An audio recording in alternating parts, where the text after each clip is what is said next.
Hey guys, what's up? Bringing you the my first build of season 7. We've got a bone spear build. That's right, bone spear.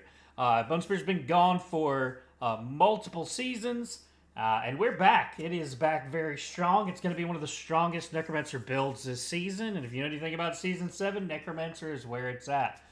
This is not going to do the damage of Blood Wave, but it is doing a substantial amount more than Bone Spear's ever done before. Currently getting the echoes over 2 billion damage each. And when I go through the skills and the gear and show you what that means, that actually means we're getting 20 plus billion damage per bone spear. So it's pretty massive damage. This build's been so fun to put together.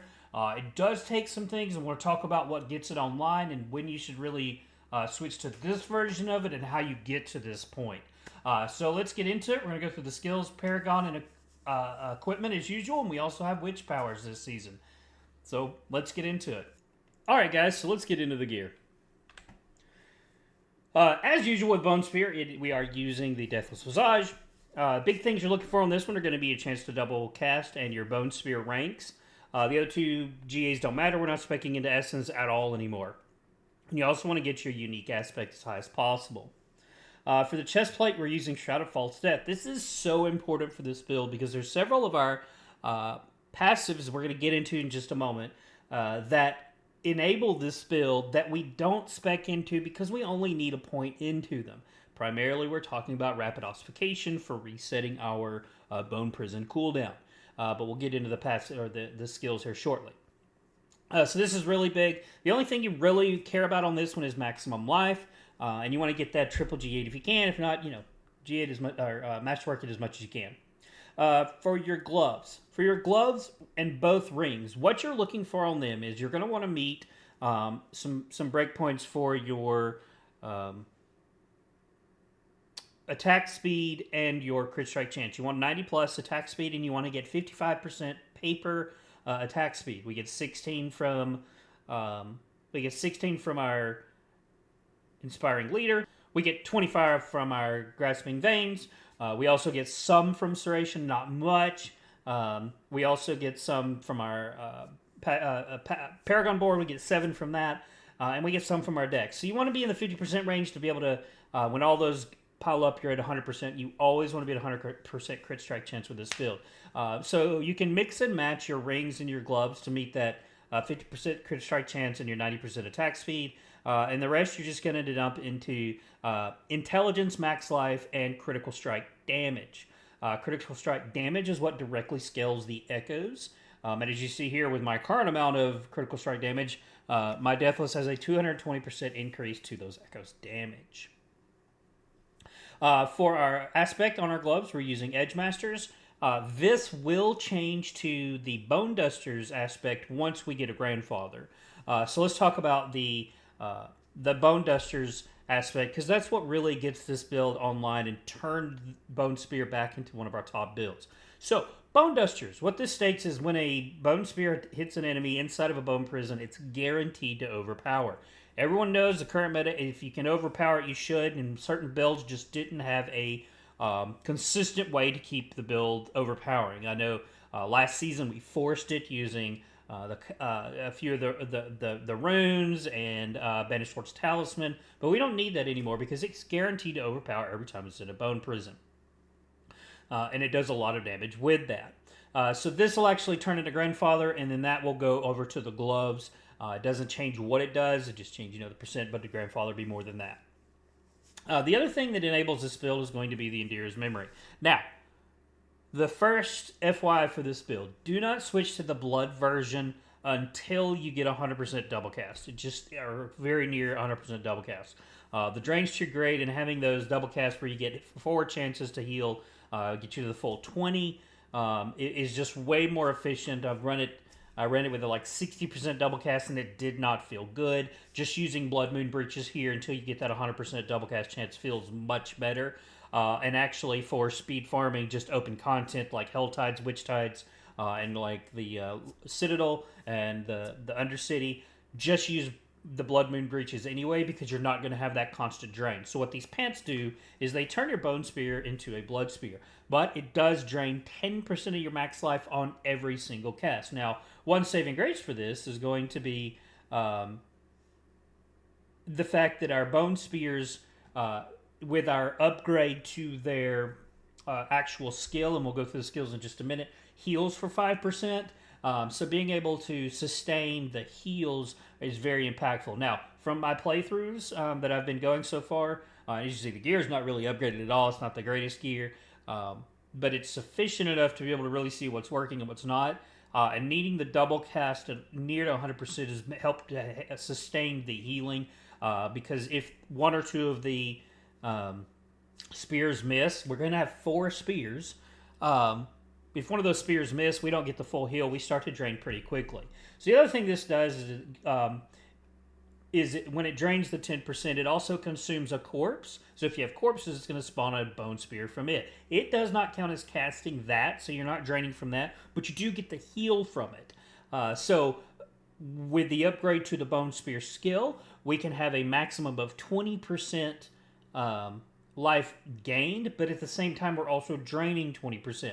So we're evening it out. So you don't really take damage there, and if one of the bone spears misses, you're not regening life from that. So it's very important to get that double chance so you get as many chances to heal as possible off these. For the boots, I originally have been up and down about these boots simply because you can get some int max life, more move speed. But the more I've played the build, I absolutely this is what you're using. And the reason for it is it gives you the greater radius of your bone prison. It helps so that the spears don't miss mobs that are inside of it. And it's just a much better quality of life here than a regular pair of boots. The aspect here doesn't matter. What we're looking for is just GA on the ranks to bone skills.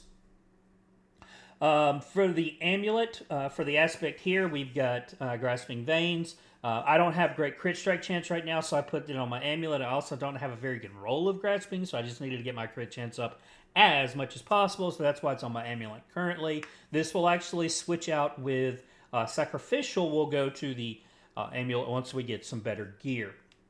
What you're looking for on the amulet is absolutely not this. What you're looking for is percent intelligence, evulsion, and coalesce blood. Again, for the rings, you're looking for int, attack speed, max life, and critical strike chance. As long as you meet your critical strike chance and your attack speed, you can fill in that. If you have an extra slot, you can throw in critical strike damage. And for your tempers, we're looking for blood attack speed, or if you've met that 90% with your other rolls, you got some GAs on attack speed, you can roll that into critical strike damage. And then we're looking for up to the restore primary resource. And both of your rings are going to look identical. And for your other aspect here, we're using Cadaverous. One great thing about this build is Flesh Eater, Fueled by Death, and Cadaverous are all fueled just by simply casting Bone Spear. Because of the pants, it is consuming a corpse every time there's a corpse available and you cast Bone Spear.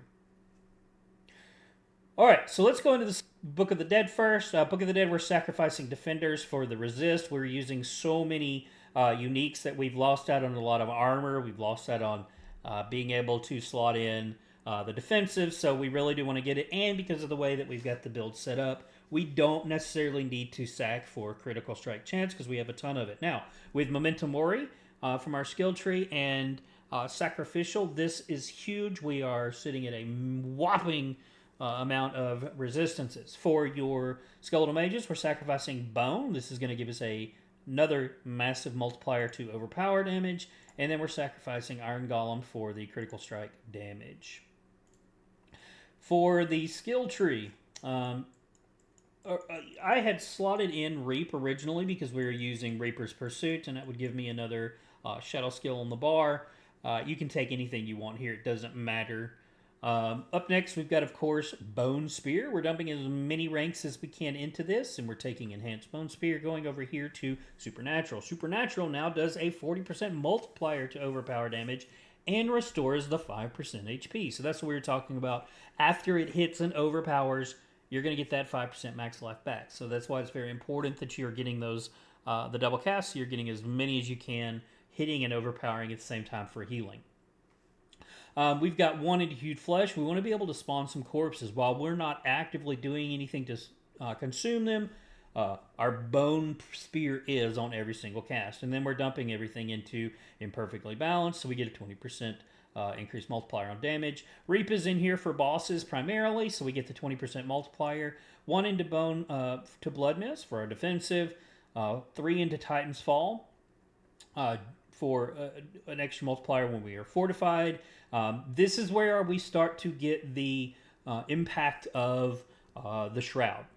We get a free point into Necrotic Fortitude, which is going to help us grant barrier to ourselves when Soul Rift is not up. We're getting 1 into Spiked Armor, so if you're a little short, you don't have a GA on armor, this is going to give you that armor value. We've got 1 into Grim Harvest. If you're still struggling on Essence and you only have 2 of the Essence Restore Tempers, you can put more into here because this consumes a lot of corpses and it consumes them fast. And we're using this to get Fueled by Death for an additional multiplier once we consume a corpse. And this is up all the time because it constantly consumes corpses. We're taking 3 into Death's Embrace, just more damage. We do get some extra move speed, which is cool from Shroud. We get a little bit of extra Lucky hit chance, which is cool from Shroud. Amplified damage, we're taking 3 into that for additional damage to cursed mobs. 1 into Decrepify, 1 into Enhanced Decrepify, 1 into Abhorrent.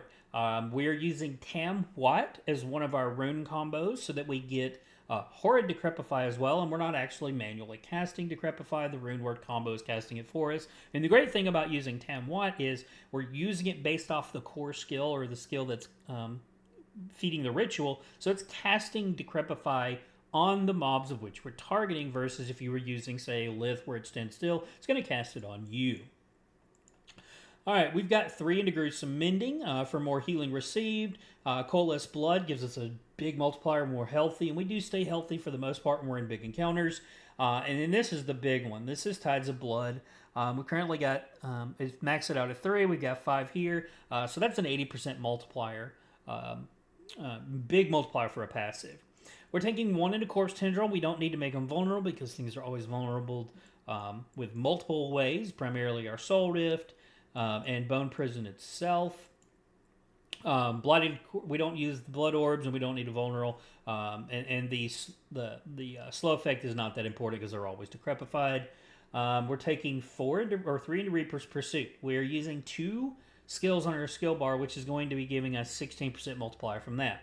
1 into Necrotic Carapace to give us more Fortify. 1 into Serration. This is where I was saying you get a little bit from your max Essence. Based on your Essence, you get a little bit more crit strike chance. 3 into Compound Fracture that gives a multiplier after your crit strikes, and we are critting every attack. And then Evulsion, 24% multiplier for vulnerable enemies. 3 into Finality because we are casting our Soul Rift up pretty consistently, especially with the cooldown from the Lucky hit chance of Bone Spear. We've got 3 into Memento Mori for increasing the sacrifice bonuses of both the resistance as well as the overpower for bone mages. Standalone, big DR for us. And we don't use minions, so we get the full 24% here. 3 into Inspiring Leader for increased critical strike chance. 1 into Soul Rift.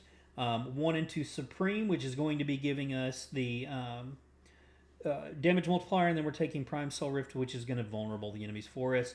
And for our passive, which is new for Bone Spear, we are not taking Ossified Essence, we are taking Rathem's Vigor, because this states we get a 120% multiplier to anything that overpowers, and we don't really care about the Blood Orbs. While we do have 1 into Transfusion and we can get a Blood Orb, that is not what we're using this passive for. We're using it simply because it's a free 120% multiplier. All right, let's jump into the Paragon. Paragon, we have the starter board, of course. We want to take as much max life as we can. First board, I've got Sacrificial, and it's boosting these nodes here for the damage and damage to elites. Next board, we've got Bone Graft. And in the Bone Graft board, we have Corporeal. This is boosting and giving us bonuses to these critical strike damage nodes and the bone damage, but these are the critical strike damage nodes. Getting these boosted is massively important for this build because it scales directly off the critical strike damage. Up next, we have Bloodbath. This is huge because it is just a free 100% overpower, and then the damage from Bone Spear itself is increased every time we overpower, so we're getting a 100% multiplier, and then we're getting a 25% multiplier which is Bone Spear is always overpowering, and it is a blood skill now. In here, in this one, we have Essence, and we're going to dump all of our dexterity nodes as we can to increase that critical strike damage.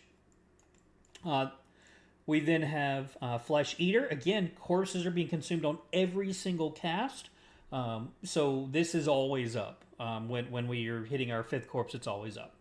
And we're using Eliminator in this board. It's going to give us some additional, if you need additional dexterity, say, to hit some crit strikes, or you need some additional intelligence or willpower to meet some of your other nodes. As you see here, we'll start getting some of these nodes where we're not reaching. We are now because Shroud. Well, you can use whatever you need here or leave it as is. And then our final board, we're using Frailty. We are missing a whole bunch of skill points to get this active, but this is going to give us an additional multiplier when they're cursed. And then finally, one of the big glyphs for this one is Overpower for Dominate, and that is going to be in the final board. All right, next up, we've got the Witch Powers. Right now, Hex of Whispers is disabled, but this one's pretty big because this helps with CC as well as giving you Fortify. Anytime we can keep more HP barrier and Fortify up, so we're taking that damage from the mobs, we can use our own HP as another resource. For the other ones, we've got Hex of Shattering, R of Lament, Soul Harvest, which is massive because we're getting an additional primary stat for every time we use a cooldown, and we're using a lot of cooldowns here. And then R of Siphoning is pretty great for this build too because it's going to give us every second we're going to be getting an additional 1% heal once we get this to rank 10. And then Vengeful Spirit, when it's active, it makes you invulnerable. So again, we want to not take the least amount of damage as we can for our actual HP so we can use it as our resource. For the Mercenaries, we're using Subo, and we're using this to get the additional multiplier here for Overpowered. These are great and all, but primarily we're just using this to get the Overpower. And my favorite thing, Subo, I'm a Subo fan just simply because of the map pack that he provides. And then we've got Rahir as our secondary, and we're using Bastion anytime we cast Blight. And it's just going to give us an additional level of defense there for 5 seconds. All right, so the way the build works is it's pretty simple. A lot of it's automated. Our corpse consumption is automated. Our casting curse is automated. So the big things you're looking for here is you're going to always start the fight with Bone Prison. You want to get that down so that your first cast overpowers. And what that does for you is it allows for you to just jump straight in with Bone Prison or Bone Spear and start generating corpses for them to consume corpses. You can throw a Corpse Tendrils in there. You want to keep Soul Rift up on cooldown when you're in combat. And then for elites and bosses, you'll toss in Blight. The rest of it is just spamming Bone Spear. And you want to make sure that you're watching your HP because you can absolutely drain yourself super quick with this build. Alright guys, that's pretty much the build. I've really had a lot of fun with this. I'm going to keep going with it. I'm going to actually try to get some gear for it, and as well as masterwork it. We're going to run some hordes tomorrow to get some masterworking gear and see where we can really push this to. We're already into the 90 pits with literally no masterworking, and one piece of gear isn't even for the build. And the rest are not ideal stats. So it's looking great. I do think we're going to see 120, 130 with the build easily, just simply because of the damage output we've already seen. We're missing an entire legendary node from our Paragon. We're missing a ton of damage just outright from masterworkings and getting core stats as well. So we've got a lot of damage still on the table, and we're already hitting 20 plus billion per spear. So it's a lot of damage that this build's going to pump out. It's not going to be bone or blood wave type damage, but it is absolutely the best place that Bone Spear has ever been in. All right, well, that's the build, guys. I appreciate you watching. If you're using this too or you got any questions about it, hit me up in the comments, and we'll see you for the next one.